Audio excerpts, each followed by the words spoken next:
This week on Fanboy Versus, we're back after a 2-week break.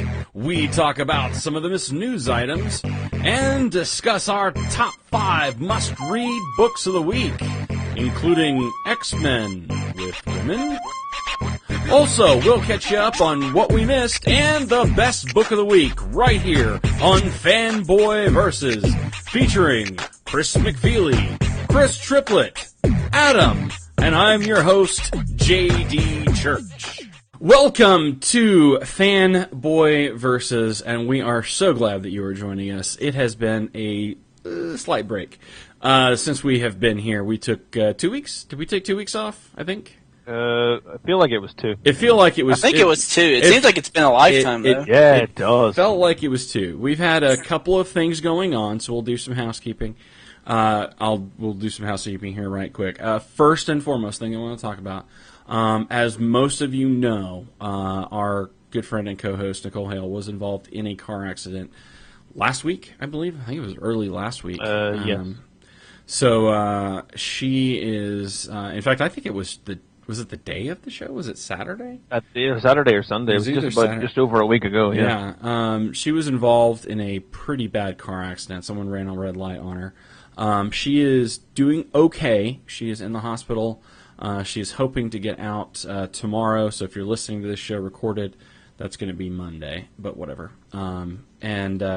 So we, of course, have kept her in our thoughts. I've been talking to her a little bit here and there.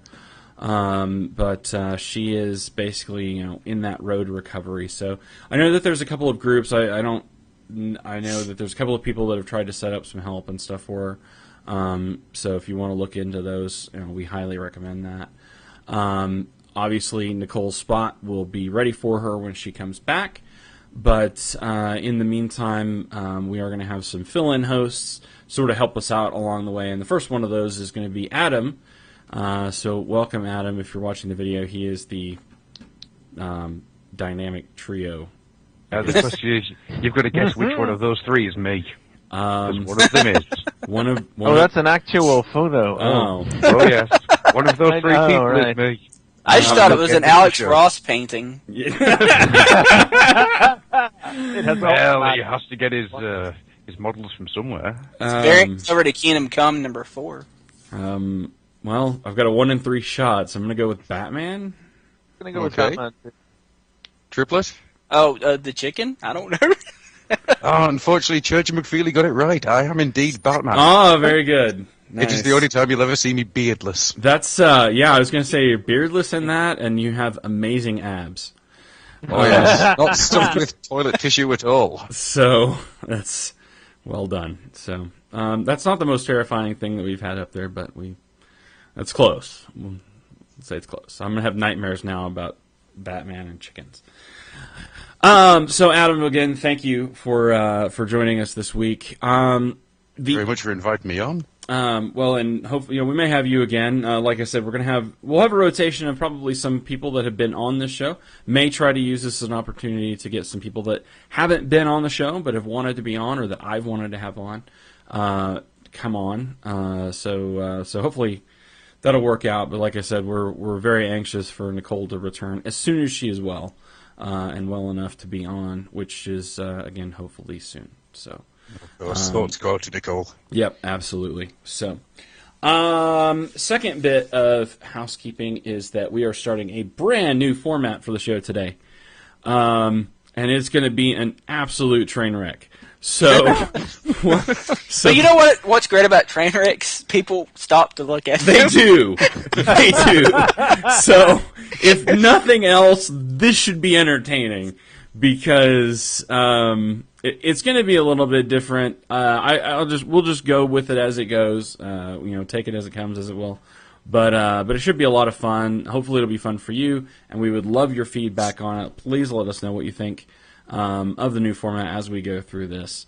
And we super apologize to Adam because he's basically jumping in completely blind. At least the three of us have sort of talked about this for a couple weeks.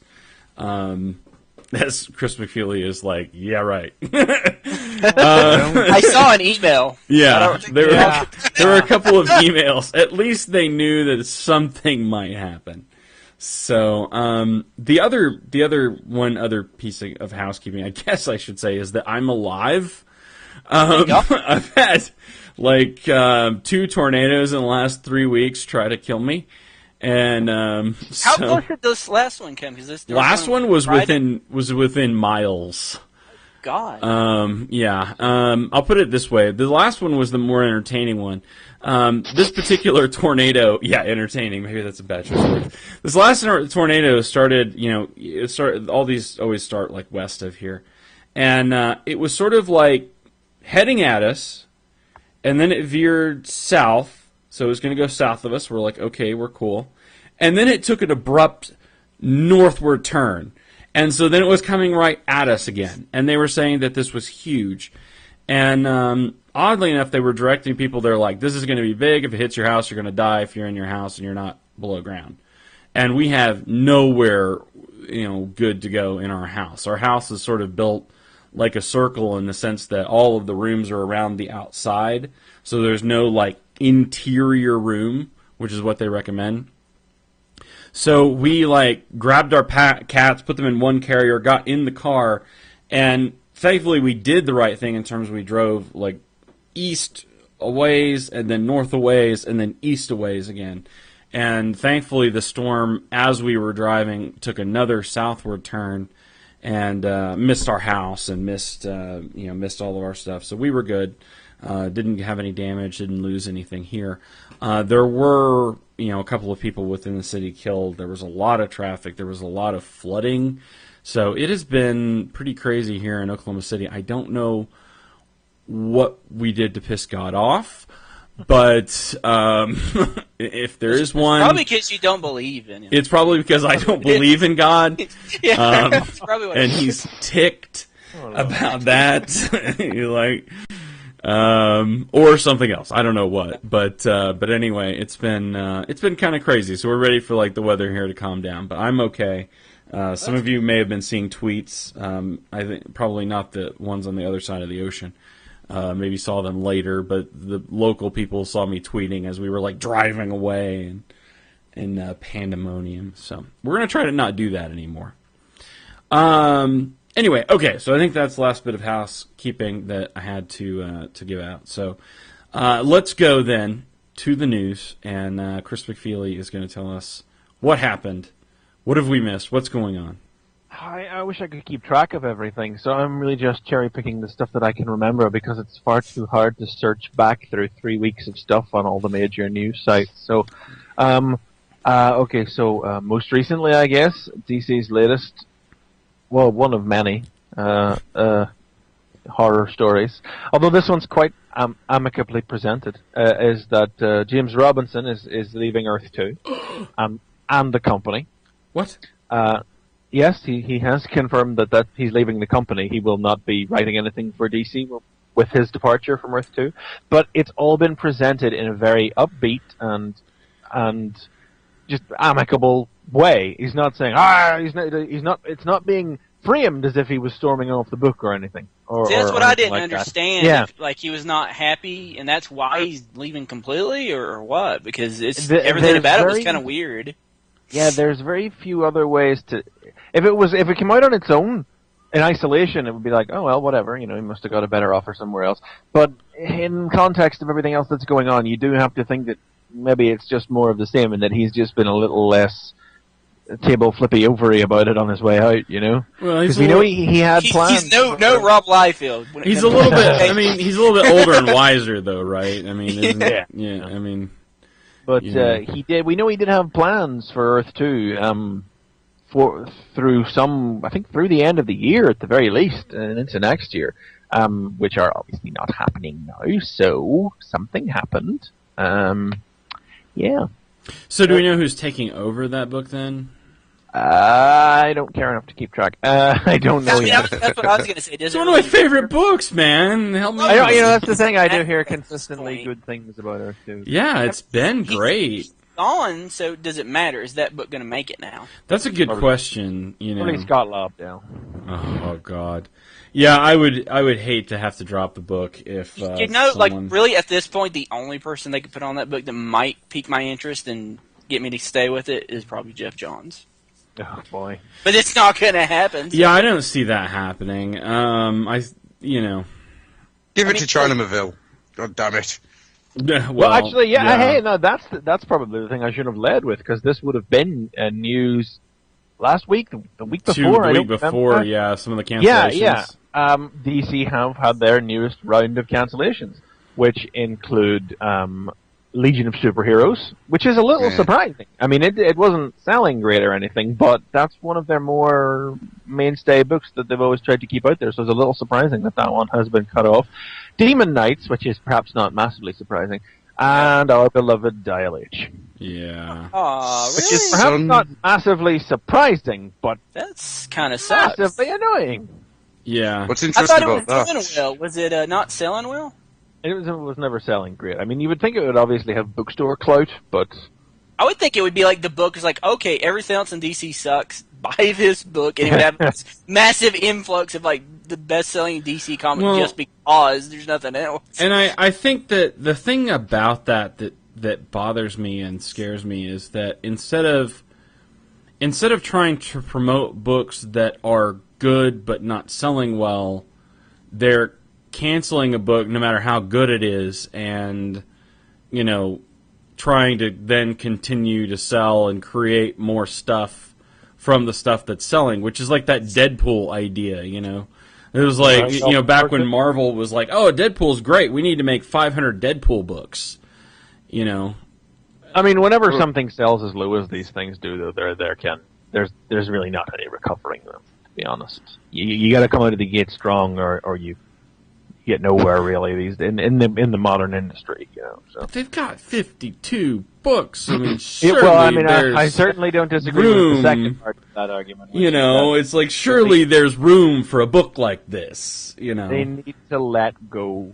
At this point, I think the most obvious thing is that they need to let go of the 52 thing. Yeah, that's a lot of books to try to keep on the shelves, and market is clearly not supporting them. No. And yet, there'll be 3 more farted out in next month's solicits, I'm sure, to replace them. And we know what one of those might be. Do we? I've already. Well, there's a new Superman book coming, so that counts, don't it?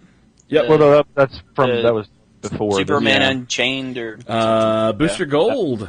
Oh yes, that's right. Yeah, they're doing a Booster Gold again. Yeah, they didn't officially confirm. I don't think that's actually been confirmed. That was more of a back conversation that implied. But it's a far more logical choice for a book than certainly some of the most recent ideas they've had. Yeah. Wow. Yep. Things are desperate when they're putting out a new book. Oh, shut up. Shut your mouth. Sorry. If they put a good writer on it, I'll check it out. Heck yeah. Is it Dan Jurgens? I hope so. I would like for it to be somebody other than I did. I actually tweeted Jan Jurgens and was like, please, and and he didn't reply. So I know that he is working on something, though. He mentioned that he was going to be working on something after he finishes up this Superman book that he's doing. They canceled Firestorm, right? That was one of the the last issue of Firestorm came out. I have it right in front of me, and they seem to be implying he might be joining the Justice League, but he has already. So is that was the thing? There you go. So that's how much I read the Justice League. So there you go. Yeah, I'm just reading Justice League for the Shazam back up at this point in the end's next issue, so that'll be me and Justice League. Aww. There you go. I do find it really strange that with the cancellation of Dial H, it puts me down to two monthly DC books. I have never been in the position where I've been down to 2. Yeah. What does that put me down? It's crazy. Yeah. I'm still holding out with Aquaman. Justice League is gone after Shazam is gone, so I kind of feel like I'm going to keep getting Justice League because I want to read these characters, but their individual books are terrible. So I feel like maybe if I read the Justice League and Jeff Johns is writing it, maybe I'll be okay. At least I'll have adventures with Flash, even though his book is terrible. I'm going to try Superman Unchained, and I'm on for the Movement and the Green Team for a couple of issues too, so I guess I'm not quite done with the company yet. But man, what are they gonna do to turn this around? Because Marvel's awesome right now, and DC's I'm not normally the guy. I'm not normally the guy who points the fingers and say X and Y must leave. But I think at this point, in all seriousness, getting rid of Didio's got to be the next move. Yeah, I mean, Yeah. And that'll just break, my heart. It'll just. Oh, come on. And we can appoint Bob Harris. And then I really will cry. What we do is we then have a relaunch of the Just Imagine Stan Lee creating. And we just finish off the 52 with that. My God. Just imagine Stan Lee creating Super Bat. Just imagine Stan Lee creating Blackhawks. So, like, Just imagine Stan Lee The creating haunted tank. Well, once Bob they get Harris like is in charge. Could I get a Crypto the Dog book? Because that would be awesome. There you go. Just imagine Stan Lee creating Crypto the Super Dog. Oh, man. that has got to be ranking pretty highly on the short list at this stage. Yeah. It's the Superman property, you know. Yeah. It's cash in. Actually, I'm surprised Ace doesn't have his own book at this point. That's Ace doesn't exist at this point, does he? well, that doesn't matter.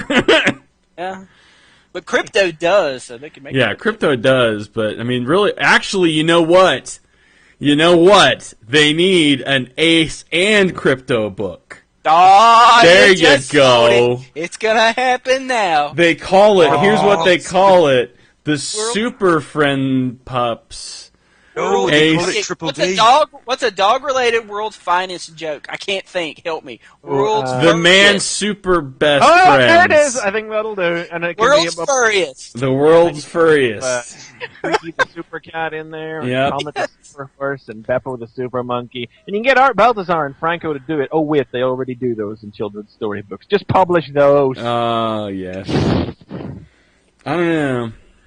Then a whale with the Aquaman symbol on its head. What does Aquaman have? He has a seahorse, doesn't he? Yeah, I think he's got that. He's got an enormous Yeah. seahorse that he talks to. Okay. Yeah, so, right. What else is in the news? This is all free, DC. This is just right here. There, it would help. I guess more recent news, as in like just the other day, we had some more news about Guardians of the Galaxy, which is still happening, folks. It is. Yeah. There's a movie. And they're saying that Karen Gillan of Doctor Who fame is going to be playing a female villain in it. That came out like nowhere, didn't it? I mean, It really did. This is such an eclectic cast this film has. Yeah. it's going to be a strange movie. I hope I like it. Yeah. I mean, I don't know, because what we're hearing, I was like, I don't know. I mean, It stars Dave. you just have to guess who she would possibly be playing. I mean, Nebula seems to be what thinking people are Nebula, yeah. speculating, but I mean, who else is it going to damn well be in a cosmic Marvel movie? Lady, villain, and a cosmic... Who else I mean, is there? Could short she of be these- Death? short of Death herself was Yeah. yeah. Yeah. Mm. And then, I could like her as Death. That'd be alright. That'd be kind of strange. Kind of a different take. Mm-hmm. Yeah. Scottish. Maybe you would fall in death. Maybe you would fall in love with Death too. Then you too could be Thanos. Then, like, all of us geeks would, like, feel the plight that is Thanos to. Right. We Yeah, would yeah, understand. that could really tell. Right. We would be like, God. We understand. Oh, we get Thanos now. We Yeah. understand. He's actually the hero of the piece. Right. You tell those Guardians.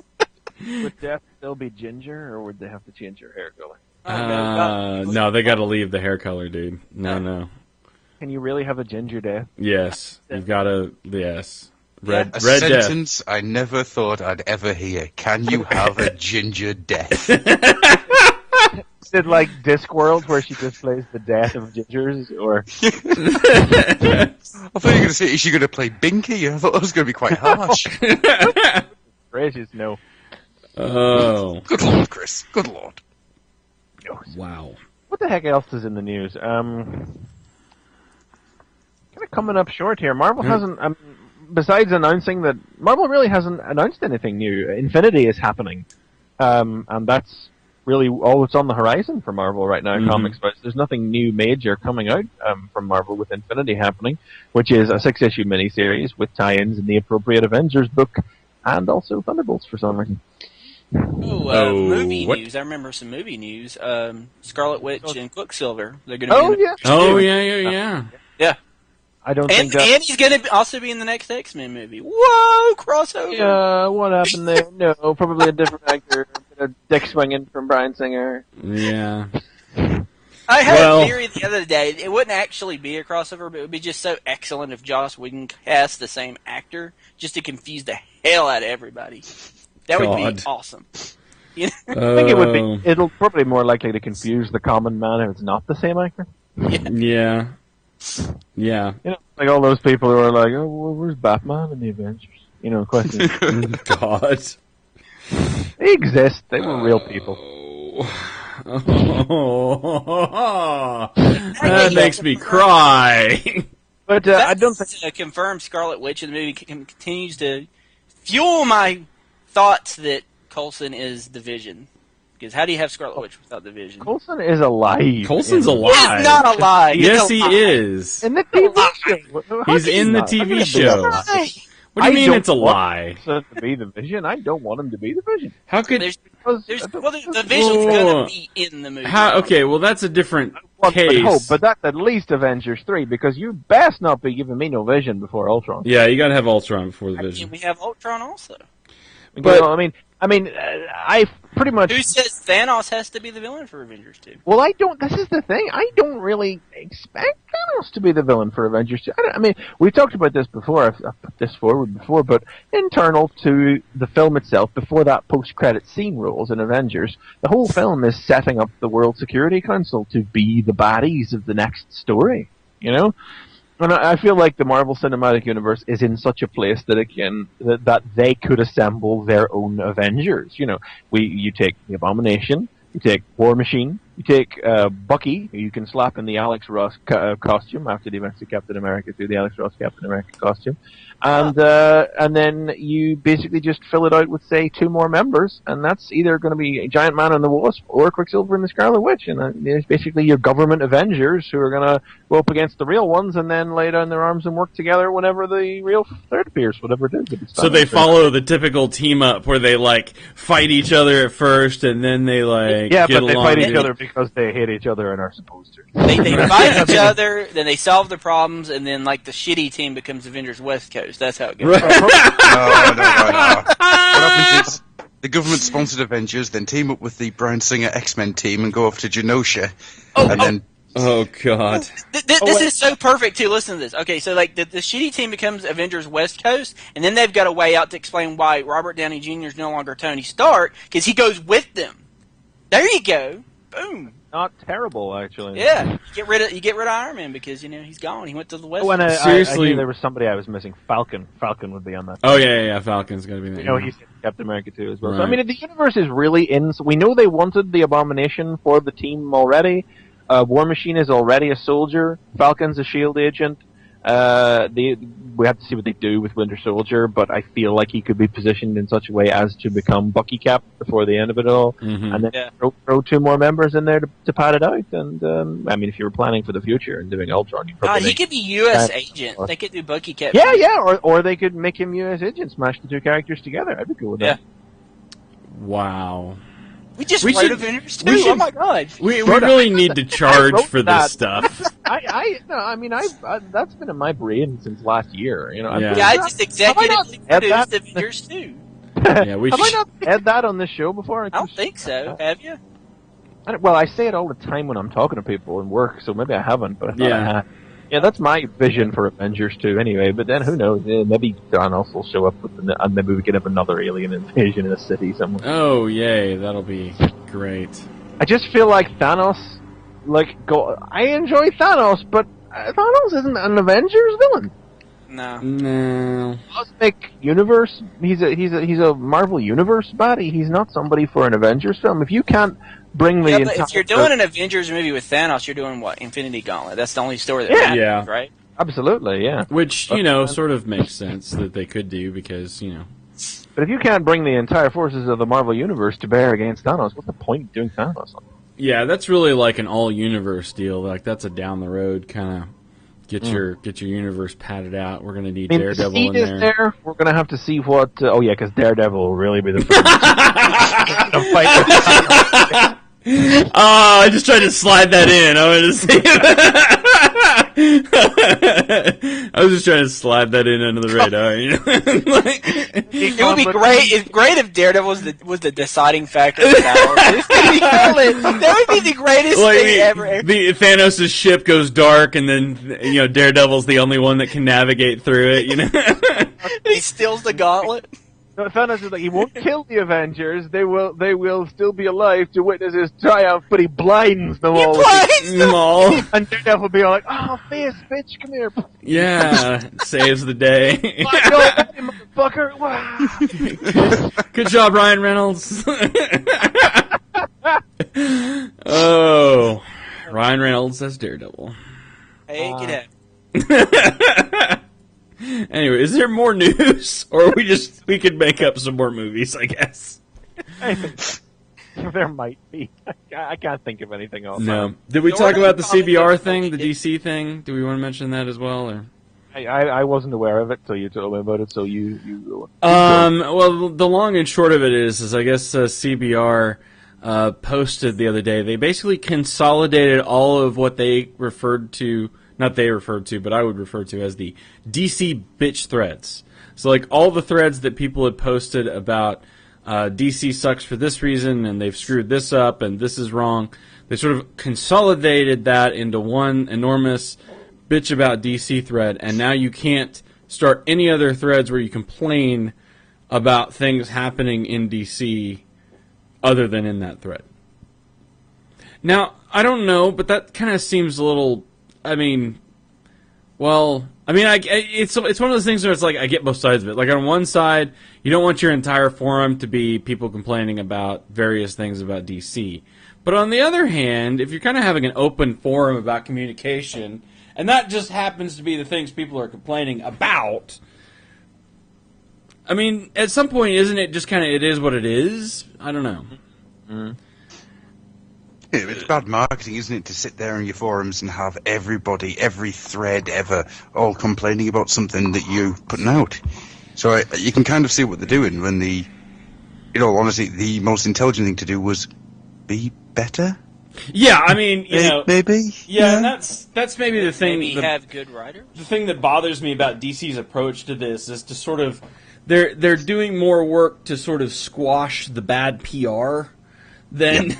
To do that thing called putting out good stuff, and not abusing your creators, and things like that.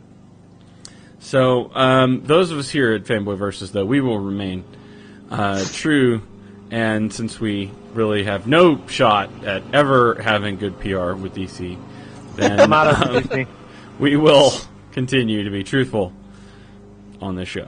Well, we love your characters. We just don't love them right now. Yeah, we're just like a little confused. Well, that's an interesting thing that you say there. I had this conversation with a friend of mine earlier on this week, where his entire reaction to DC is, DC have all of these characters that are mass media umbrellas. They can be anything and everything that you want them to be. Mm-hmm. So why does nobody give two shits about them? I was going to say, yeah, I think they have two characters who are mass media umbrellas. Well, his point he was making was that you've got Batman, Superman, and then he went, I like the Joker. Yeah. People know who Wonder Woman is. People know who some of these other characters are. It's just that they might not care for them worth a damn. Yeah, I think... it's just like anything. I mean, there's a lot of names that may be recognizable. That doesn't mean that they're entirely household names, though. I'd actually go as far to say that I would say not the Flash. So Aquaman is probably a household name, not for the right reasons. No, he's sort of like that stepchild. Like, oh yeah, Aquaman talks to fish. Exactly. So people do know the name. So it's an odd one. I just don't understand DC's entire point of view of what they do with their characters. Especially now with the Well, we into year 2 and a bit of the new 52, so to Almost. speak. Hey, Almost. you know, we talk about how Aquaman's like not popular for the right reasons. Am I crazy to think that if they could do it, maybe that's the movie they should do and actually make Aquaman known for the right reasons? Because it would be like one thing that everybody like knows who he is and surprise the hell out of everybody, and make him this badass warrior or something. Yeah, is No, that I mean, that's possible? what Johns was shooting for. Is that Yeah. even possible? I mean, could they do that? Oh, yeah. I don't think. I mean, they could make that film, but I don't think it'll ever happen until he gets some degree of penetration in something else. You know, Yeah. he will be the Hawkeye, you know, or whatever, the figure who needs to be introduced somewhere else before they could manage to make a film of it. Same way we'll never get a Martian Manhunter film. You know? Yeah. Yeah. How good would it be? How good would it be Hulk if, Is- in the is that new Superman rhetorical? movie... Oh, Sorry, am no, I I thought cutting out a just- little bit over here?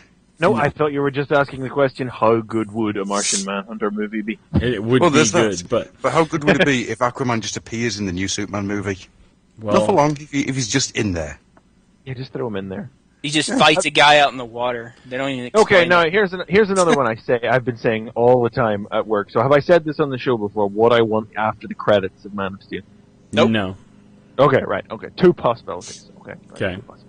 So, post credits roll. Battle done. Everything's sorted. Superman. Night has fallen upon the city. Superman floats down out of the sky, stops on a roof. You know, just stands there. You know, just breathes heavily for a moment, and he's about to step away again. And then from the shadow of the rooftop doorway, just behind him, slides a shadow. Now you don't zoom in on it, don't see any details of the shadow, but it's got the ears. You know what it is. Yeah. The voice says, "We need to talk." Something like that. Or option two. Clark Kent returns to his apartment, beaten, battered, and victorious after the events of the film. Superman rather returns to his apartment, or whatever. With Clark Kent, anyway, throws himself down on his bed, falls asleep. You know, camera pans out, towards the window. Camera spins round, POV back out through the window, zooms across the skyline of Metropolis, closes in on one building rooftop ledge several blocks away. The lightning flashes. There's the shadow with a pair of binoculars. To the Yeah, I know where you. No, That's from the animated. That's pretty much straight from the animated one. Yeah. Yeah. And really, I mean, I would prefer the other one, but with the second one, you don't have to pay some jobber to play the character. Yeah. Yeah. You know, you don't have to get somebody to do a voice. And the simple fact, the why that would work, and it's a funny thing, because if you look at the teasers on all the Avengers films, they all work on two levels, basically. Mhm. The first, Iron Man has got, you know, it's got Nick Fury in it, but the common man goes, "Oh, well, it's Samuel L. Jackson." What's all about? The comic book fan goes, "Hey, said Avengers. This is the Avengers. This is the Avengers." The common man is going, "What's the Avengers? I don't know. It's not Samuel L. Jackson." Yeah. And then, Iron Man 2 is like, it's like, this is where Coulson went, you know. And what's that fucking hammer there? I don't know. I don't see what that is. And so, and the comic book fan is going, "It's Thor's hammer! Oh my god!" And then you get to the end, Thor, and Thor's is actually purely plot based. It's like, hey, look, Loki survived. It tells the audience. And the comic, "Oh, Cosmic Cube! What the fuck is going on? Oh, the Cosmic Cube!" And you get, and Avengers is the first one with a post-credits tease that actually has no appeal to the common audience at all. Mhm. Oh, anybody came out of that film going, "Who's that at the end? Who's that about? I don't know." And the comic fan was still sitting in the friggin' theater trying to regain the use of their leg. Yes.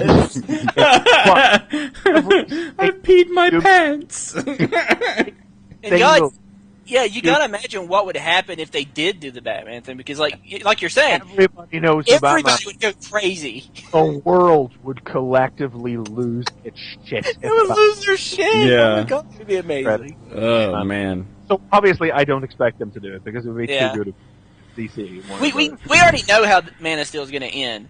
Lex Luthor, window. I'm going to take his dick down. That's basically how that movie's going to end. Yeah, or Yeah. president. That could be a pre-credit. That could be before the credits roll. I don't Yeah. know. Well, I suppose it depends whether or not Luthor has any kind of presence in the film at all. Yeah, think- or if they go the way of like or Green Goblin and do the whole Osborn kind of we may in not the see his shadows. face. We may just see like the back of his head because they don't want to cast.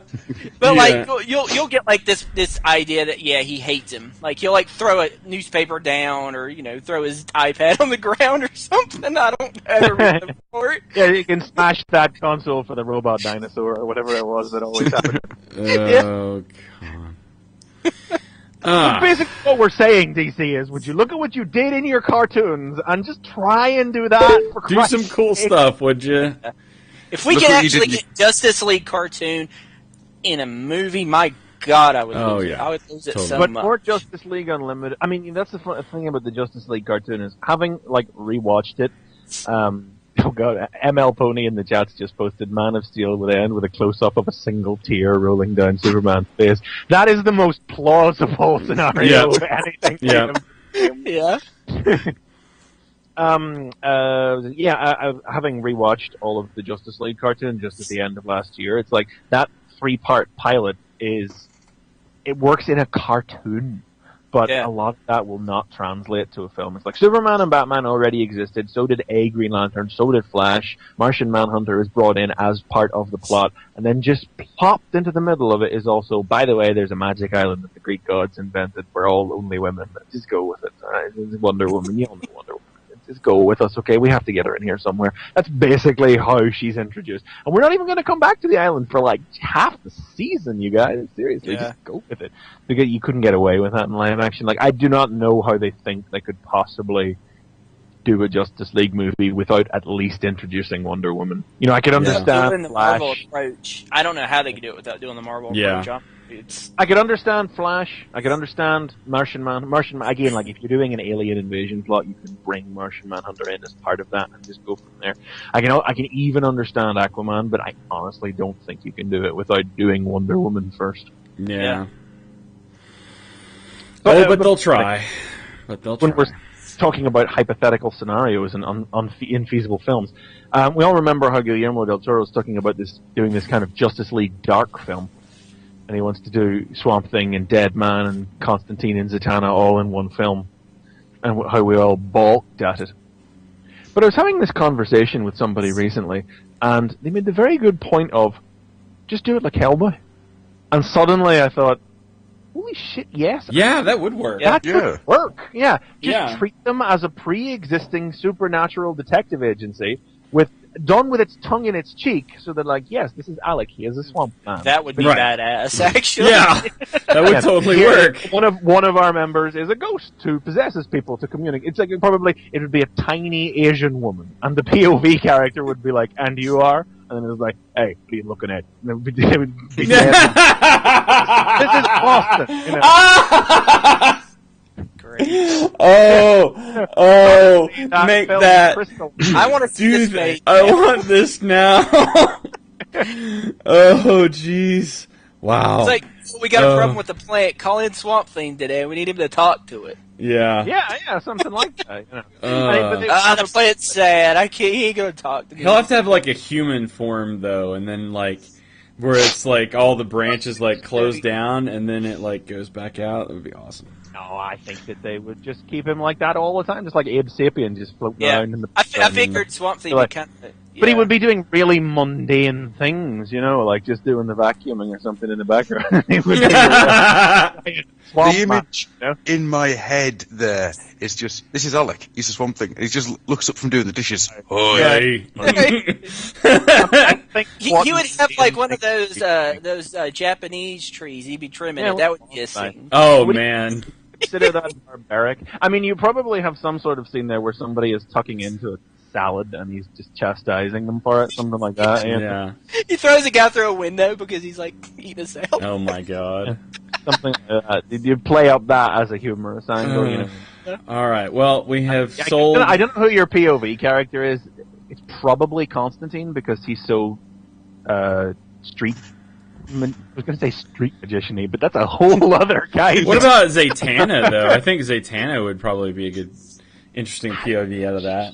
She's quite. You have to kind of. She's got to be the mysterious character, I think, because she's a magician. I mean, sadly, sadly, yeah, she's the love interest. And you know, I'm pretty sure they've boned in the comics, so it all works out. Yeah. But she's your obvious. It's the way Hellboy repurposed Liz as a love interest, even though she was never that in the comics.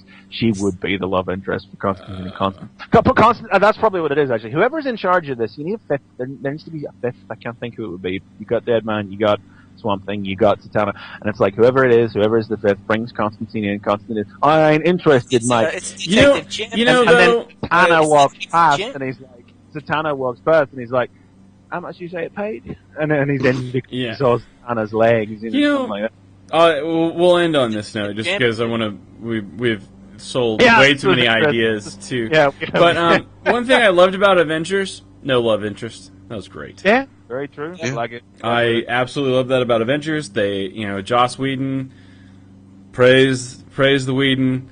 There was no love interest in that movie. And he's good at that, not doing a story about characters and not making the main female character be the love interest. Yes. He's good at that. I mean, that's his thing. And it totally could have happened between, Black Widow and Hawkeye, and they kept it platonic, and I thought that was really awesome. So, anyway, just a small thing. It would go, though. It would be that, Zatanna was all feisty and sassy and had no obvious interest in him whatsoever, and did silly backwards talking spells to, put his cigarettes out before he put his matches out before he could light his cigarettes or make his trousers fall down or something, and then they would totally hook up in the final scene. That would be very fanboy of us, yes.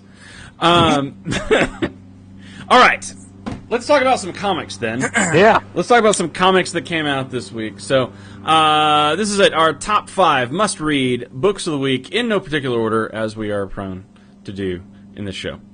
Because we've never done this before, so that's the way we're doing it.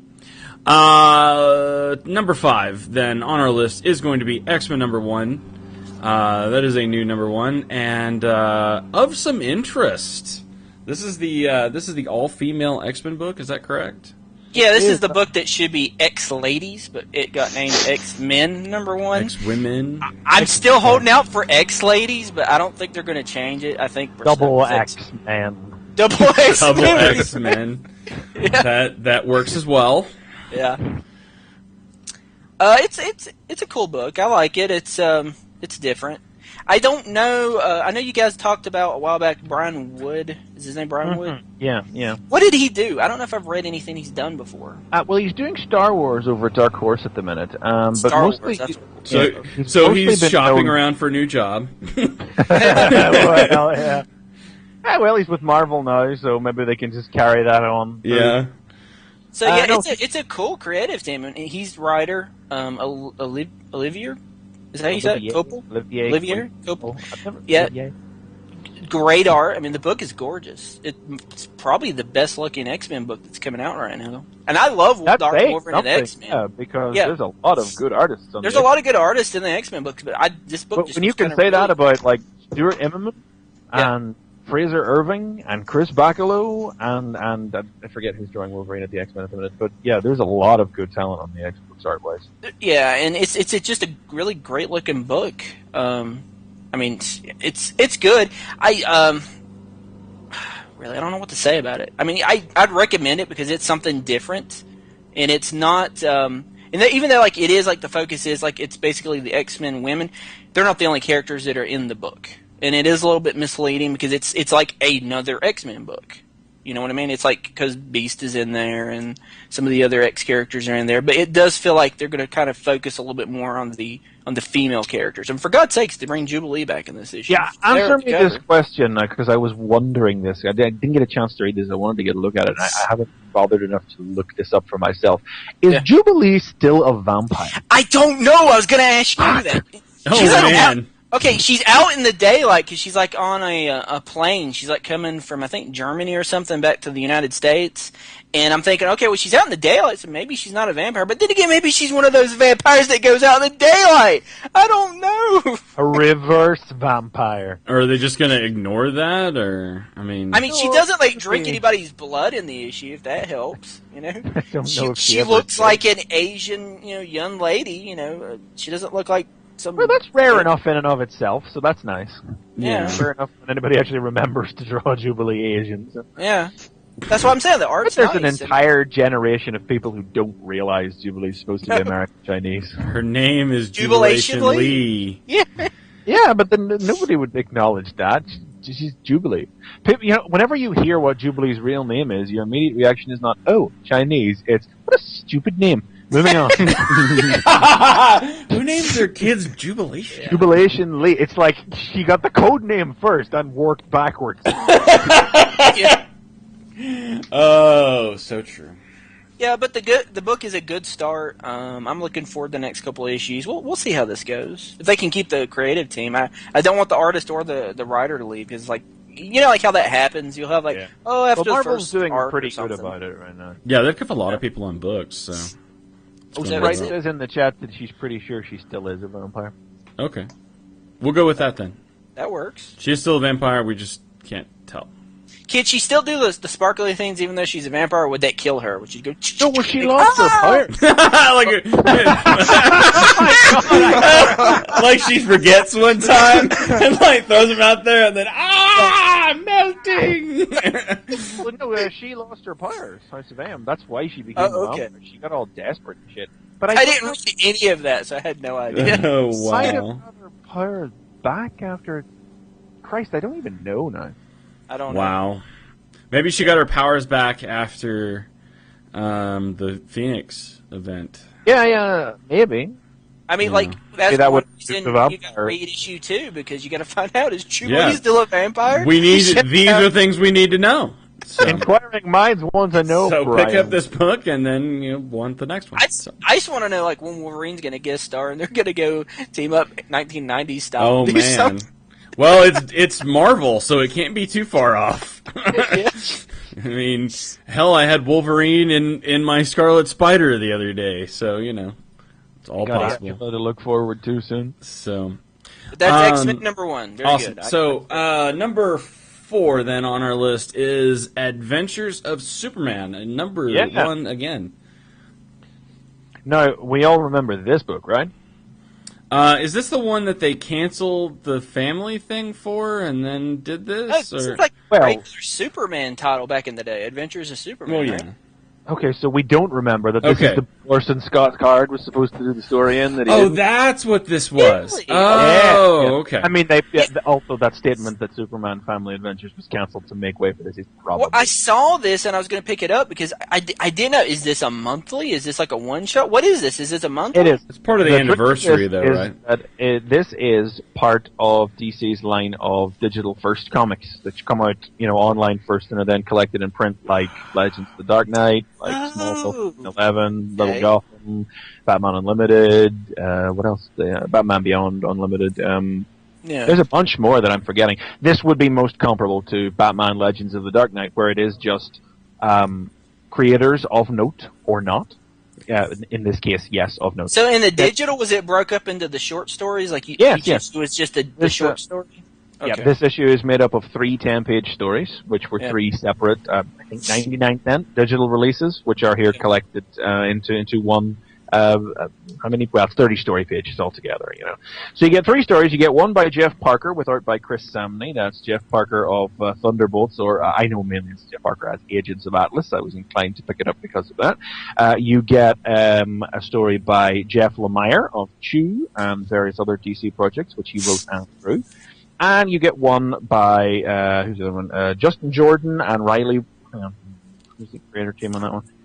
Can't find it. Justin Jordan and Riley Rossmo. Yes, that was right. And they are, like the Legends of the Dark Knight stories, just little snippets of Superman's life. The first one by Parker I will sum it up by saying it would feel very at home in the Superman animated series. It's very straightforward, but lovely art. I love Chris Samney's art. I want him on a Superman book.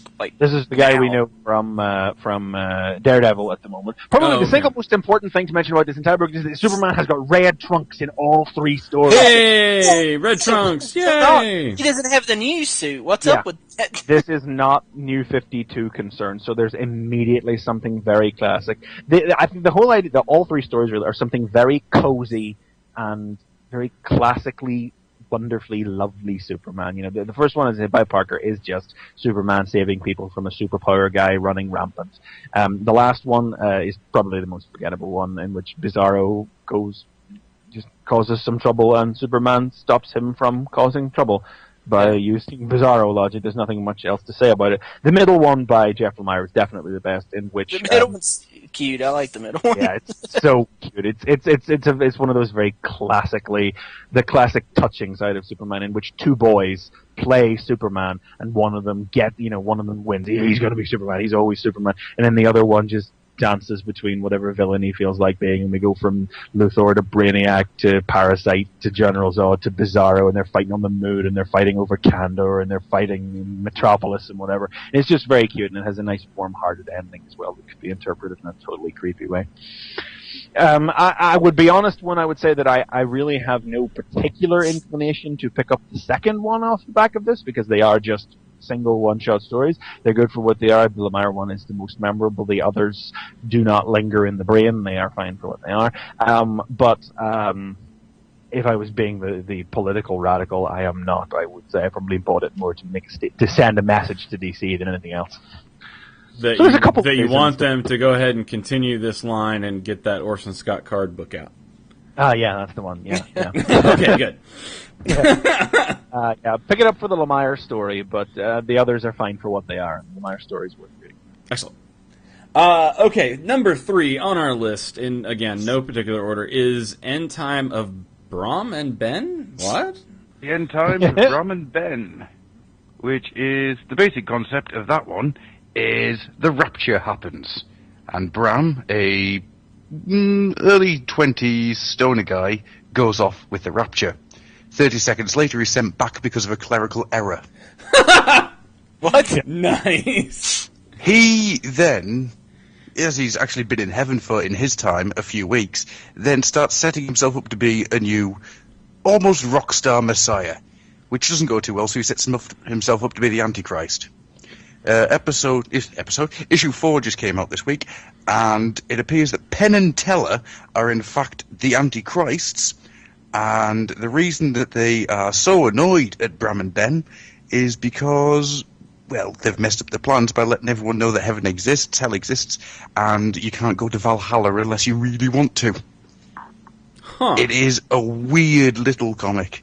Do you remember in the early 2000s when you thought Kevin Smith was good? I vaguely remember those times, yes. It's like returning to that kind of time where you have the really witty banter, lots of over-exaggerated thing, and a giant hulking out demon named Lydia, which always makes me happy. I recommend it. It is full. I don't want to say too much about it because I don't want to ruin a lot of the surprises. If nothing else, the giant words on the top of Vegas that says "Now fuck off," pointing towards heaven, made me chuckle. Seriously made me chuckle. It's awesome. These little things that you don't notice the first time round, such as the realization at one point where the two main characters, Ben and Bram, they realize that you don't have to go to heaven. The only thing keeping people in hell is the fact that they think they deserve to go to hell, or they have been told they're going to hell or heaven. And then the realization that hell could just empty, and everybody could just walk out of heaven because they've spent all of their lives being really, really good, and they didn't need to be. Because if they wanted to, they could go to Valhalla, because that's a choice as well. The picture is lots of guys goose-stepping with Hitler walking through the pearly gates. It is full of lots of little wonderful lines. I'm just trying to find the one about the who in the last episode got drugged by accident and spends the entire issue rolling around on the floor, pointing at things with a minigun, shouting about not being afraid of any goats. Wow. It's just full of odd little moments, and I'm a fan. Nice. Who's the writer on it? Did I miss you saying who the writer was? No, I didn't. Let me just go back to the first page. Kevin Smith. Oh, don't say that to me. And as luck would have it, my comic reader just crashed. God damn it. I'm sorry, you're not supposed to tell Chris McFeely you're reading on digital. It's I okay. buy comics twice a lot of the time, so I don't have to cart them around to work. It's okay. I like comicsology. Well, through the miracle of digital technology, I have confirmed that the writer of that is James Asmus and Jim Visconti. Yes, okay, well, there you go. Thanks. And James it is Asmus is the only name I know there, but I know that's because he was working on... What did he work on? Generation Hope, I remember he was writing at Marvel, and I think he was writing Gambit as well. Was writing Gambit, because that's been cancelled. Did Gambit get cancelled? Yeah, Gambit's been cancelled. Gambit got canceled. It's not over yet, but it is. They didn't have enough issues of him showering, right? No, there's not Clearly enough. There were not. not enough abs. That was the problem. Not enough abs, for sure. If I haven't sold this book to you, the fact that in the first issue there is the next door neighbour who, now that he's realised the rapture has happened, the apocalypse has taken place, no longer feels the need to knock on doors or ring doorbells or in fact open doors, but instead run through them with an axe. Oh my god! In that first issue, he complains about the fact that so far the apocalypse has happened and not a single zombie has rose. That isn't mentioned again until the fourth issue, where Bram, who has been decapitated at this point, has his body rise from the dead, and the look of sheer joy on this one guy's face as he runs at the body going, "At last!" Oh, wow. Okay, so yeah, you want to check this book out. I might want to check this book out. Sounded fun when it was solicited, alright. Oh, nice. And that's the last issue, right? That was only a 4-issue mini, Yeah, wasn't it was just a 4-issue mini. Yeah, I'm going to have to get that. Is that, well, I guess, hopefully that'll be collected then, correct? Or no? You should. It will be in the not too distant future. Yeah, I'm going to have to grab that when that gets collected. That sounds a lot of fun. Maybe we'll talk about that more on a future top trades or something segment that we will also have. Okay, number 2 then on our list of no particular order of best books, things you should buy and stuff, is Earth 2. So I guess this is going to be the end of Robinson, maybe, or close to it then, I guess. Well, he's probably got a couple. Yeah, he may have a couple. He's going to finish up his arc that he's working on right now, right? Is that, or is it just him? It's hard to know with DC. Yeah. Honestly. I think he said, what issue was the last issue of DC of Earth 2 that was out? Did he? 12. So 13 is 12? Is it that far in already? Oh, yeah. God. Oh, in that case, I don't know. Yeah. I thought he said his last one was 10, so obviously I'm talking out my arse. I was thinking, I read somewhere that he's going to get to sort of finish up something he's working on, but everything he has planned for like the next year is like out the door. Sorry. Thrown out the window. Gone. Yeah. This is a great, really interesting story, actually. It's an Adam-focused story. Yeah, I saw that. Yeah. And so get some focus on Adam, little bit of background, which still seems kind of vague and interesting.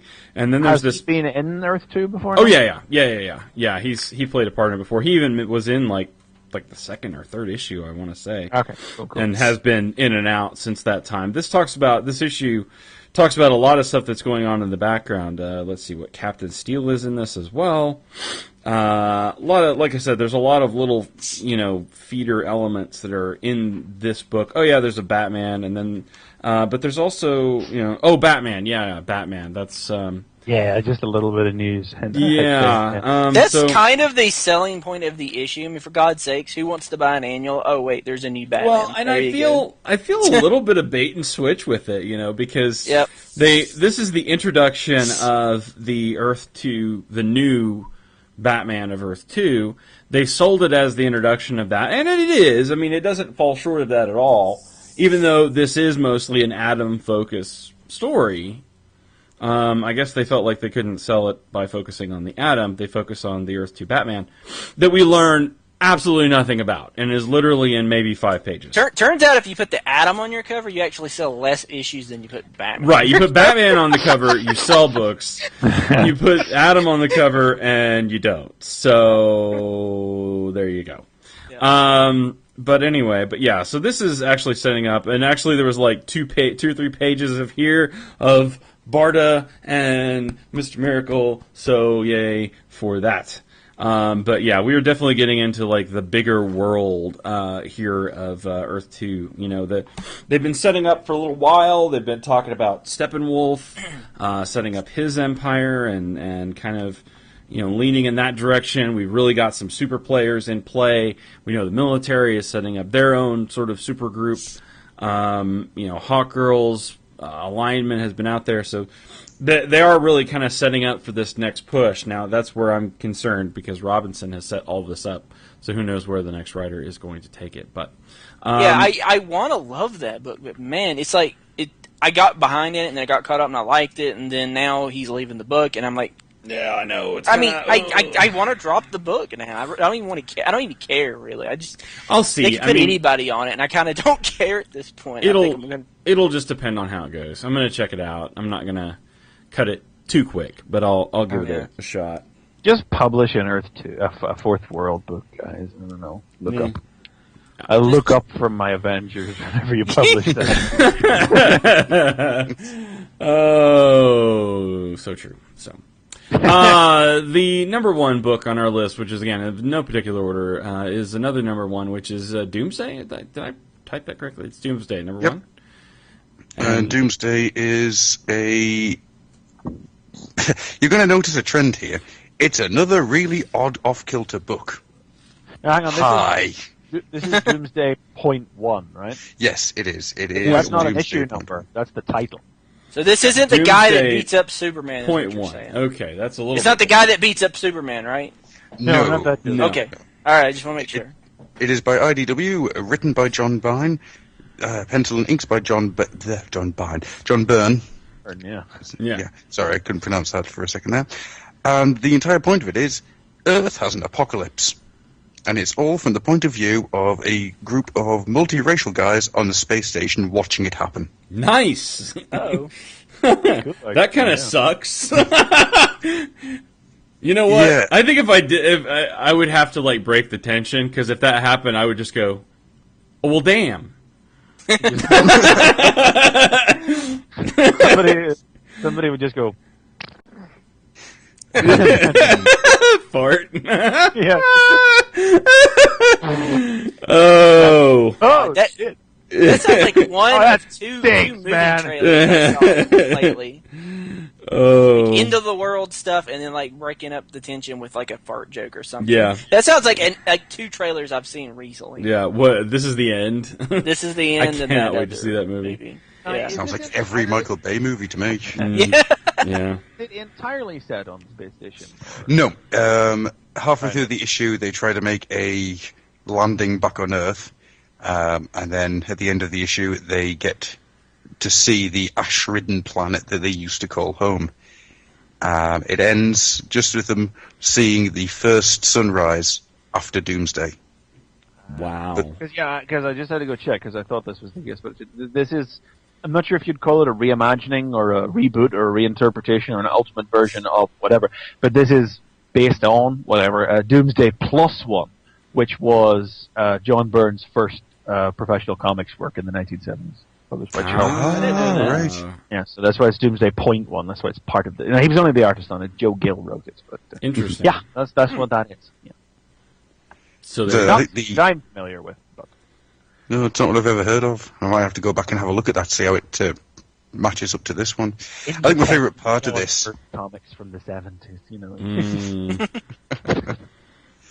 I think my favourite bit of this is the bit where they're in the shuttle and they do 40 orbits around Earth and just watch it burn. wow.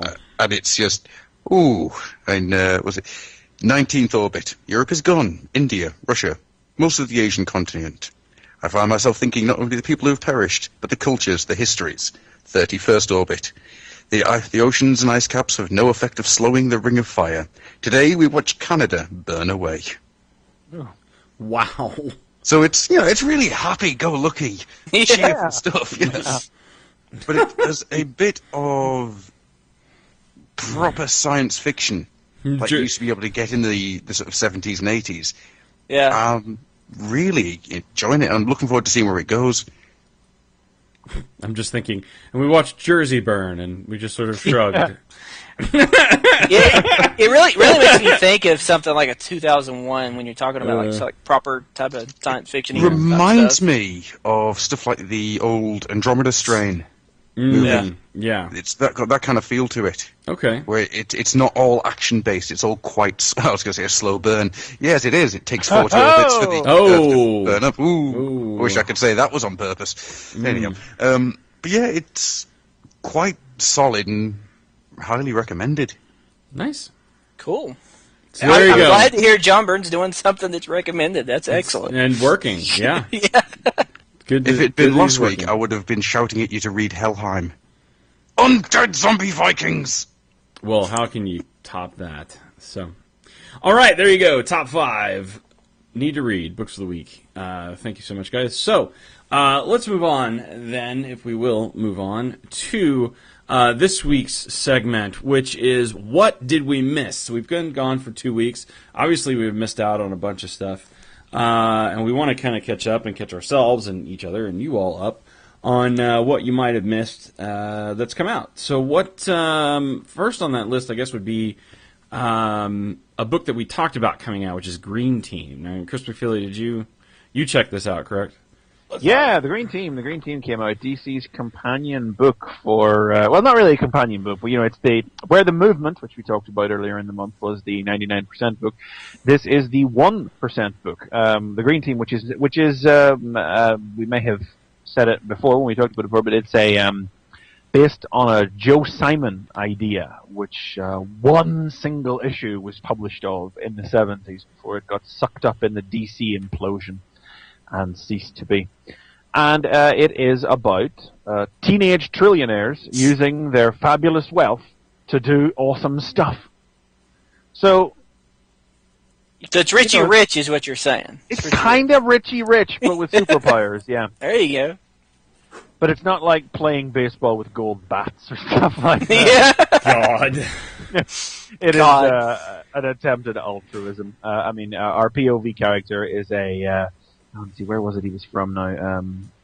His name was Mohammed, but he is from, what did he even say where he was from? Yeah, he is from foreign.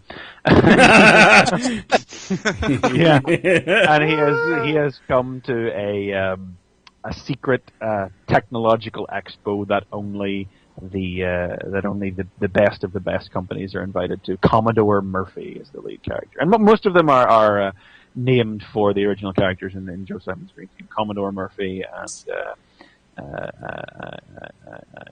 for the love of God, you think you could find this stuff when you were looking for JP Houston. I bet you can guess what he does. It's kind of there in the name. And Cecil Sunbeam is reimagined as Cecilia Sunbeam, a sort of Lindsay Lohan-esque debutante type. And he just attends this tech conference, and then a group of terrorists known as this is great. They're dressed in this kind of like raggedy, straitjackety sort of out with like strappy gloves and boots and a ragged face mask with a big smiley face on him, and there are loads of them. And the group's name is the Riot Squad, and I think that's a great name for a bunch of like punk terrorist types. And then Commodore uses the superpowers that he has, that these technological expos have allowed him to purchase, essentially, to fight back.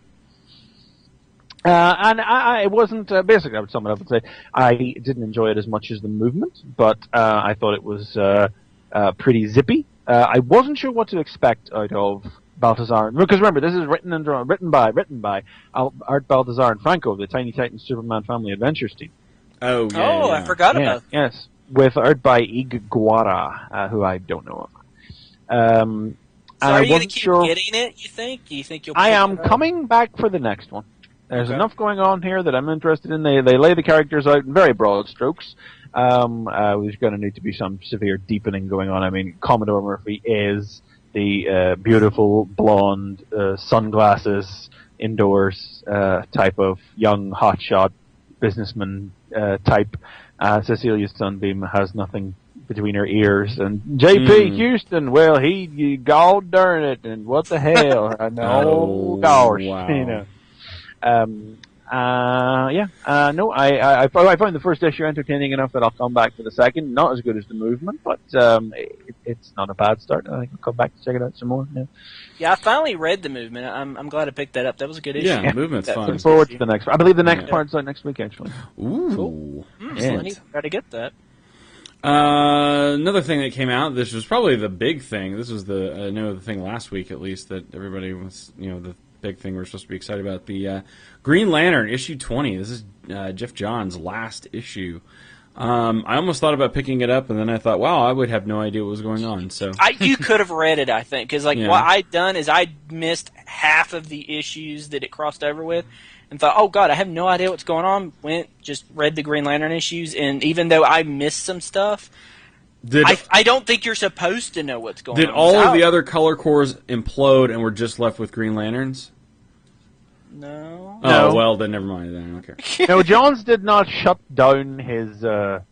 He didn't close the door behind him or anything? No, he did not. Yeah. He did I mean, the big thing he does is that at the very end of the story, he does a whatever happened to, and we jump into the future. I mean, the whole thing is presented as some future generation of Green Lanterns being told the story of the final battle of the War of Life. Yeah. Like, it even starts that way. Like, the first beginning of the issues, like, it's in the future, and there's, like, a guy that's, like, the keeper of the tomb of the Green Lanterns, and, like, this young new Green Lantern says, I want to hear the story. I want to hear the story of Hal Jordan. And so it's like, oh, God, it's, like, just epic. This big epicness of it. The story of Hal. Tell us of the Jordan. Tell us of the Jordan. Jordan. Yeah. Jordan. String us tales of the Jordan. And like I didn't expect us to all like to have picked it up or anything, because I know I think the reason I want to just not let it pass without saying something about it is because I think all of us at some point, I don't know about Adam or not, but all of us at some point enjoyed Jeff Johns' Green Lantern. Maybe we didn't enjoy his entire run. Maybe he lost it at some point.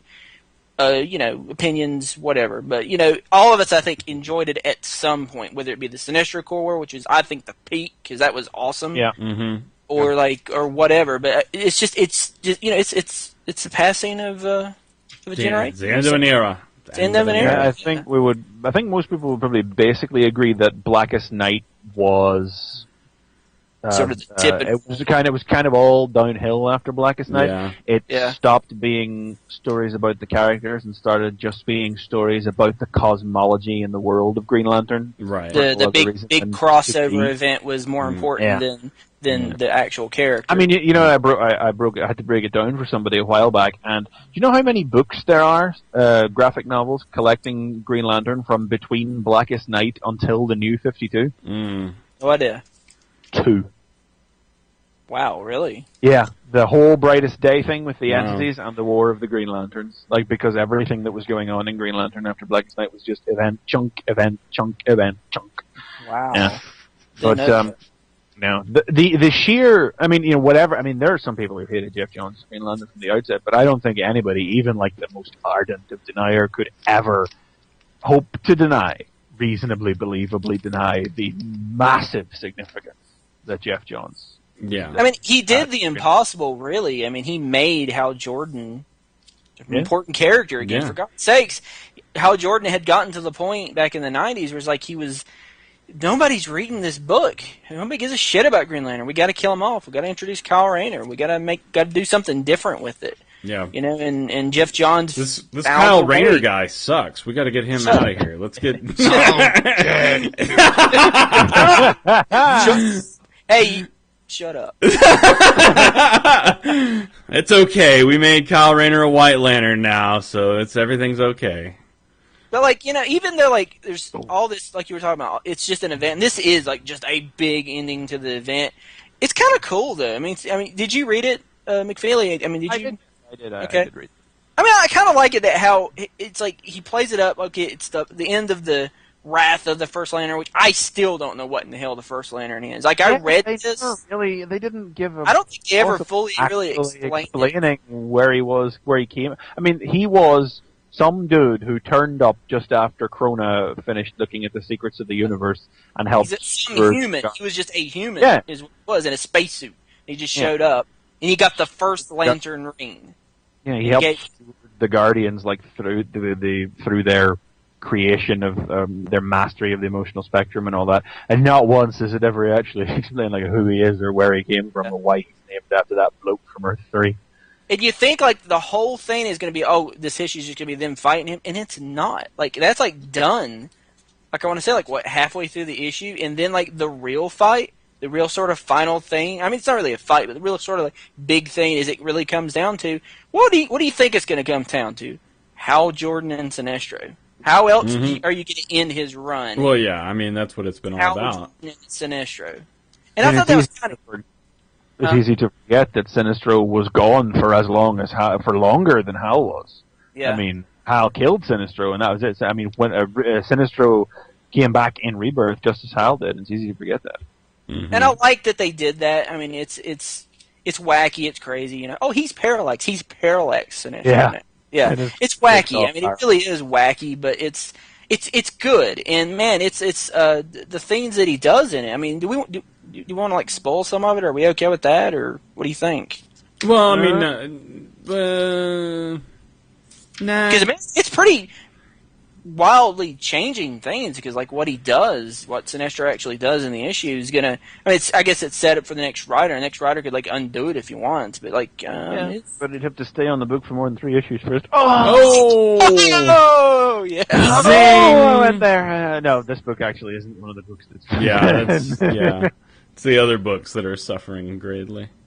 But yeah, I mean, it's worth reading. Like, JD, I think, like, because, I mean, you really love Green Lantern. Yeah, I do. I just have not. I just got tired of the John Stone. Maybe it's an expensive book, because it was like an $8 issue. Oh my god, it was freaking expensive. Lord. But it's big. There's like a lot of content in here. Huge, yeah. Wait until, like, Comixology drops the price, because they'll do it in a couple of weeks, and get it for, like, $4 or $5 or something. Yeah, I might check it out. It's worth reading, because I think, because even if you have no idea what's going on, I think it does a good enough job to keep you going, because it recaps.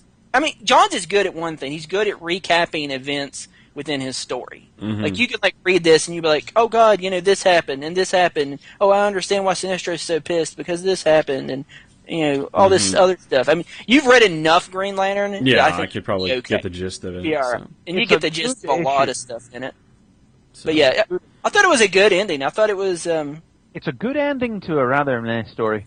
Yeah, but I mean, as far as like an ending to his era, I think it's. Oh yeah. It's a great ending. I think he did a good job with it. And then the follow ups where it's like, you know, oh, that's the end. Well, what happened to everybody? I thought that was cute. I like that. Yeah. That's a cool way for a writer to like really actually be able to put a sense of like finality and a real capstone onto something he's been doing while still managing to leave the immediate future open for the. Yeah. I know something else did it, but I can't remember what off the top of my head. It rang a. I'm sure tons of things have done it, but it rang a bell with me that I can't remember what it was, but it reminded me of something where we got this little look into the future and found that he married that one and he went off and did this and he died and he did the other thing, you know. I love the Guy Gardner one. That was great. Yeah. Yeah. And I mean, and if any writer ever earned the right to do that. Totally. Yeah. I mean, he fixed Green Lantern. You know, I mean, he made Green Lantern something people were willing to care about again. He propelled Green Lantern right up into the A-list of DC heroes. They even got a shitty movie. So. Yeah, as much as we rip on that film, Yeah. like the fiction of that film even happening before Jeff Jones existed was nil. It was nothing. It was numb. Really, he set the tempo too. I mean, because like really everything after is going to be compared to this. Yeah. Totally. And it's going to be so difficult for anybody after this to write Green Lantern now. Yeah. All right. So one final thing, then I guess you guys wanted to mention was Ultimate Spider-Man. Was that was on the list as well? Correct. Mostly just for the shock first page. So what had happened? I mean, last. Well, issue 22 was the last part of a multi-part story called Venom War, in which a rather confusing symbiote appeared that we didn't really get an explanation for who it was or why it was coming after him. But it was sure there, and his mum sure died in a police crossfire. His father was badly injured because the symbiote came for the father, thinking that the father was Spider-Man, following on from a recent subplot with Betty Brant thinking that she'd figured out that Spider-Man was Miles' father. And so they took the father to the hospital. After the attack, the thing followed them there, and in a police shootout, Miles' mum died. And the end of the comic was Miles vowing that he would be Spider-Man no more. And the cover of he's never going to do it again. He's done. And the cover of 23 is, of course, the costume in the trash can in the alleyway, classic Spider-Man 50 cover parody homage, Spider-Man no more. And it's just, I don't think anybody could believably have expected the first page of issue 23 to just be in giant block letters. 1 year later. What? Yeah, I had Wow. no idea they were going to do that. Because, like, No. I was expecting, you open the issue, and it'd be, like, the next day or something, and it'd be like, it's like, oh, God, somebody's, like, out there and getting attacked and hurt. Why aren't you going out there and helping them? And then there'd be, like, several issues about him trying to decide if he wants to go back and be a hero again. Nope. And jump then we ahead. find out, no, he just, like, washed his hands off it 1 year later, and he's doing his own shit now. No, he has given. He, honest to God, gave it up. Wow. He gave it up completely. Yeah. He did, yeah. I mean, and this is a talking head issue, purely, entirely people sitting around in restaurants and schoolrooms and houses being sad and talking. But Bendis writes some of the best talking head issues in the business. Yeah, I mean, it's what he does, so. We find out Miles is dating Ultimate Kate Bishop, which is new. And it feels a little less creepy because he's like a year older now. Oh, well, that helps. Yeah, a little bit, yeah. I mean, he's practically 15. Oh, okay. Oh. Yeah, and I'm like, it's instead of being 13, where you were like, man, you're really young to be a superhero, and I don't even want you to have romance drama in your life. It feels weird, And it feels a Strange little. one. And he didn't focus on that at all either, which No, she was I thought just there, and I was like, decision. what? Kate Bishop? Yeah. The art makes him look a little older than the 1 year later than he. And it's a He different actually artist is. too, right? I mean, this is Yeah. the first issue for a new artist, if I remember correctly. Who is the artist on this one? No, it's Dave David McKez. Yes. Yeah. He's Yeah. been in and out, standing in for Sarah Pichelli whenever she's been busy doing other things. He's not. Yeah, new. but I mean, like, we lost her, and like. Oh yeah, she's gone. Right. No, Yeah, Oh, yeah. okay. She's He's officially he's gone He's now. the Yeah. ongoing dude now. but So it's a not- good spot to put in, like, the new ongoing guy too. Like 1 Yeah. year later, it's really, really separate from the other stuff. Yeah, you now. have to change stuff up. So. Yeah. And of course, I mean, Spider-Woman's trying to get Miles back in the costume already. I mean, it's not going to last long. Well, yeah. Yeah, I mean, it's gonna be hard to tell an Ultimate Spider-Man book with a dude walking around being not Spider-Man. Yeah. What if there's another Spider-Man that shows up? Well, that wouldn't. That would kind of Then ruin it's the whole. then it's like this dude walking around talking about who is the other Spider-Man. Yeah. That would also be not exciting. Ultimate Matty Franklin. Oh goodness. So Some people will get that. there was some other good stuff that came out too. We won't go into all of it. I know that Superior came out as well. That was first issue with Doc without Peter. Yeah. And that was great. And last issue of Firestorm came out as well. So a bunch of other things we won't touch on, but there was a lot of good stuff out there as I well. will also actually throw a nod towards Avengers: The Enemy Within #1, which came out just last week. Yes, that How did was come that? out. It was good. This is the one shot to kick off a crossover between Avengers Assemble and Captain Marvel, which is good. Like, it's well good. And I'm like, why Yeah. was Captain Marvel not this good when I was reading it? But at the same time, I was kind of resentful of it because it is abundantly obvious that this is a Captain Marvel story that's just sort of grown outside of its boundaries, that really doesn't, that I am hard pressed to imagine will have any reason to be in Avengers Assemble. Because Captain Marvel is not long for this world. Like, it sells for nothing. Mhm. I'm surprised it's still kicking. I'm surprised. Yeah, it's well, still- it's like you don't want to be the one to say it, but it's getting that extra little push because it's a female-led book. Yeah. It is. Like, that's Yeah. why this book is still being published. And I mean, Avengers Assemble is not exactly leaps and bounds ahead of it either. Yeah. But it's not going to give Captain Marvel sales or anything. That's not going to happen. And I mean, I'm pissed off at Avengers Assemble anyway because I discovered that there were no issue 14 and 15.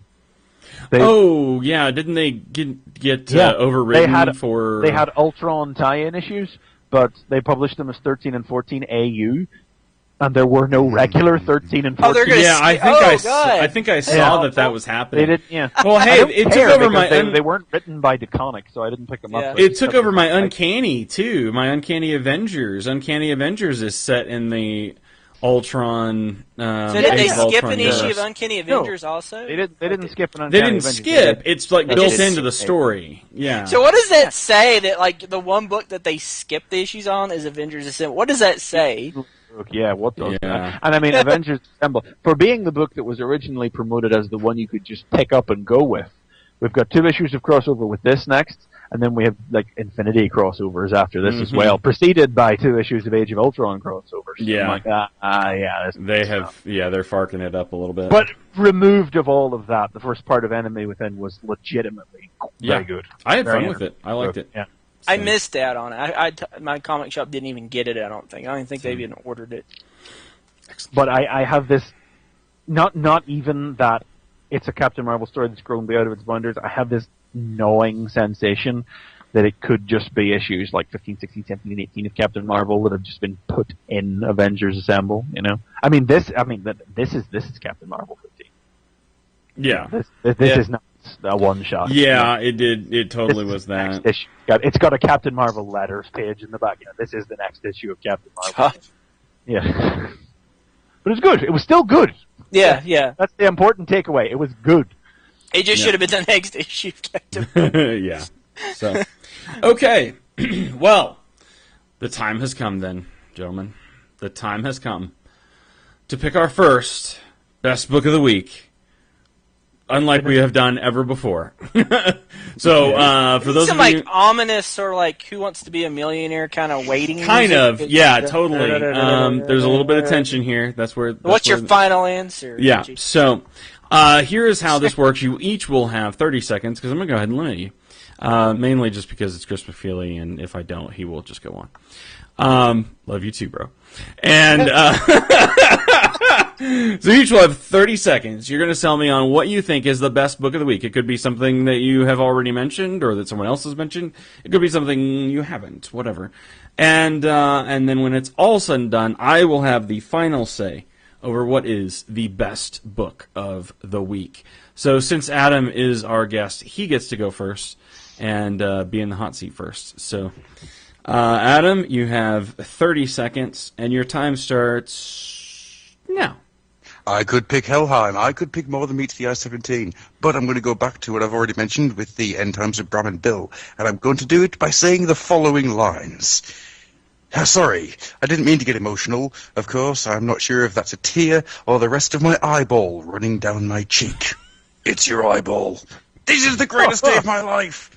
Could you fix his face? I could burn the other half to match. I'm good, thanks. Well done. Well done. Recommendation, I think. That's well done and right almost exactly at 30 seconds as well. So very good. Very good on that. Chris McFeely, you are going to be up next, sir. And your time will start now. Okay, well, I am actually going to recommend More Than Meets the Eye number 17 because I had very few comics this week, and there's no question that this one was the best of it. First part of the finale to the first season of the comic. It's not that I haven't enjoyed More Than Meets the Eye or anything. I still think it's great. Some of the best Transformers comics we've ever had. But the last batch of issues have been pure drama and nothing else. There has really been no plot progression. Everything has been at the expense of getting sad robots to sit around and talk about their feelings. And this one is all plot, all action, all the plot threads colliding together that have come from the first year and a half of the comic. And so time. So, very good. I only had one set left, so not too bad. Yeah, not too bad. See? 30 seconds isn't awful. All right, Chris Triplett, you're going to round us out, sir. Dude, I don't even need the 30 seconds. You don't even need the 30 seconds? No, because what I'm going to say is Transformers More Than Meets the Eye number 17 and ditto to everything he just said. Because Can I get another 30 then? Yeah, I mean, because it's like, hey, everybody was like dying in the last couple of issues. Well, hey, maybe some more people are dying. Oh my God, it's still going. Oh God, they're introducing new things that's going on here. What the hell? Hey, what else happened this week? Nothing. In the world of Transformers comics, when More Than Meets the Eye comes out, really nothing else happened that week. It's like that book, and it's maybe Daredevil, but Daredevil didn't come out this week, so it's More Than Meets the Eye. You know, you almost did use 30 seconds there, actually. I had to start your time, so. Okay. You did good. Well, Adam was actually the closest to being on 30 seconds, though. That's amazing. Good job, Adam. Thank you so much. Thank you so much. Yay! So, so in my grandness as the host of the show, I will be picking then the final book, which I say is the best book of the week, and I am going to go ahead and go with the majority and say it is More Than Meets the Eye. skim this book, but I didn't actually get to read it yet, so I'm actually very Oh, excited God. to read it. But, hey, did I mention when I had tornadoes trying to kill me, okay? Like, I had to, like... You had more That should have time. justified your reason to read the book. I am Tornadoes going- coming, I might die. I need to Gotta get read more than meets the eye, Red. before I die. That's the recommendation right there. More than meets the eye, the book to read before you die. Put all of the things ahead of it. So no, I'm really excited about getting into this. But I think hands down, I mean, it has been a top book week after week. There's nothing else that could have even topped it. Maybe New Avengers, which we also didn't talk about, but I liked.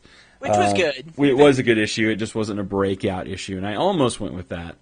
But chose not to in order to be nice this time and go with the majority. But I won't always How do can that. you not pick this issue after the ending of last issue and the beginning of this one with Tailgate? Oh my God, how could you not pick this? I mean, So- my Tailgate. tolerance for More Than Meets the Eye is drama. I was reflecting on it, and it's like, and it's not. I'm not damning the book or anything, but it's like sort of nothing has happened since issue 9. Like everything has just been to facilitate character drama and people dying. And you know, we've had the Overlord plot hanging over our heads since number 6, and what did that culminate in? Sad robots sitting around talking about their feelings. Mhm, yeah. You know, and it's like, yeah, Overlord broke out, but there was no mad conspiracy behind it that there's more to be explored about. Yeah, we know Prowl did something dickish, but it's like, it's just, hey, he's dead, everybody cry about it, and let's have a whole issue about everybody crying about it. And I'm not saying that, I mean, the progressiveness that James Roberts has brought to Transformers comics can never be overstated. In the annals of history, cannot be overstated. But I was really ready for something, pardon me, for something beyond Fiedel's bait to actually happen, and that's what this really delivered on. But you know what? Awesome. Just before we go, what I will throw a shout out to, because I think it's really unfair, is Transformers Beast Hunters, which also came out, the first issue of which came out this week. I read that. really wish that could have come out on another week, because it's exactly like Triple says. In Transformers comics, when More Than Meets the Eye comes out, that's it. Nothing else matters. It's a sort of grey noise. But Beast Hunters #1 is actually really good too. It's not far bad. Yeah, I more- liked it. No, it's far meatier than Rage of the Dinobots was. It's a Dinobot story in which Grimlock is sidelined and Sludge and Snarl, the two also-rans of the Dinobots, actually take center stage. We get new characters based on G1 characters, new female characters. It's witty, snappy dialogue, you know. Firestar, is that you? No, it's Optimus Prime. I had some work done. Yeah. I think it's going to be a fun book. I'm looking forward to it because it's something different. It's not, you know, hey, this is our political book. Hey, this is our, you know, out in space book. And hey, this is, you know, our spotlights or something. Yeah, this is our, you know, crazy Transformers Prime sort of crossover Dinobot book, you know? And it's the fact that they actually put Sludge and Snarl. Who knew the That's Dinobots awesome. had personalities? Really? I mean, Grimlock is Grimlock. Everybody knows Swoop as well, because he's the other Dinobot who gets stuff to do in the cartoons and comics. Slag is famous for being the big, angry one, and Sludge and Snarl are the other guys. That's all they have ever been in the Dinobots.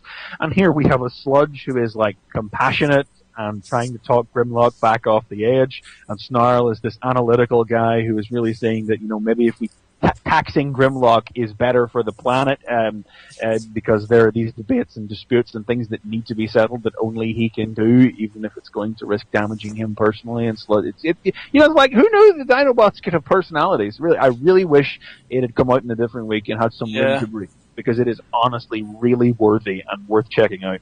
Really makes me want to get a Sludge toy, because like Sludge was one of the only Dinobots I owned from the G1 toys. Oh wow, yeah. We haven't had a Sludge toy since. Yeah, there we go. We need a Generation Sludge. No, Yeah. I'm just, yeah. We need 05, Well, damn it. We need 05. maybe a Beast Hunter's Sludge. I'd be fine with that. Yep. I mean, there's animals. And, Yeah.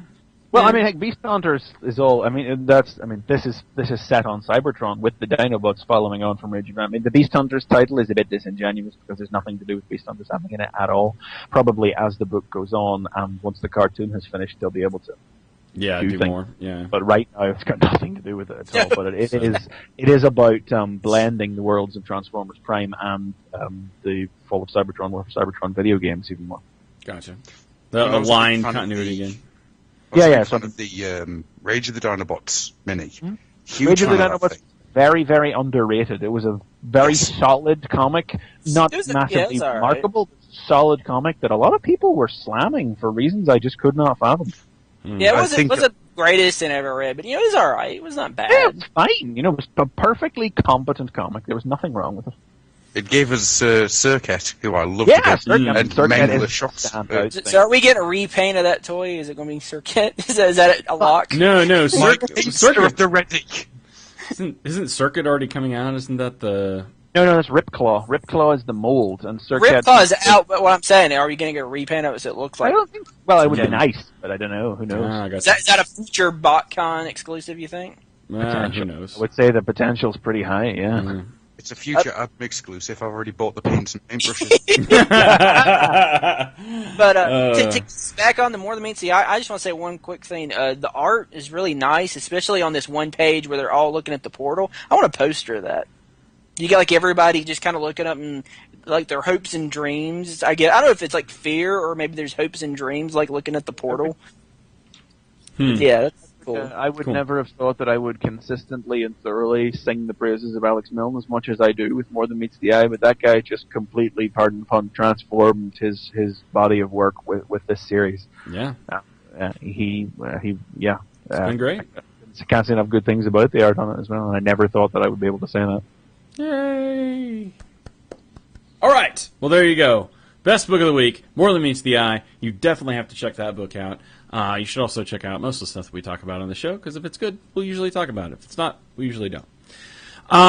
So again, that is our show. Again, we want to give a shout out to Nicole and say that we are thinking about her. I know that she's going to be listening to the show, and we do wish her a speedy recovery. And thank you, Adam, for being here and joining us on our first. Thank you for bringing me on again and blaming me for this going horribly wrong. Yes. So I think it came off pretty well. I'm happy. So, yeah, I think so. It doesn't seem as much of a train wreck as I thought it would. I know. It seemed worse when I was describing it, wasn't it? yeah, it did. It seemed far worse when I described it. The result was, I think, much better. So anyway, thank you all for tuning in, and please tune in next time when it'll be Fanboy Versus.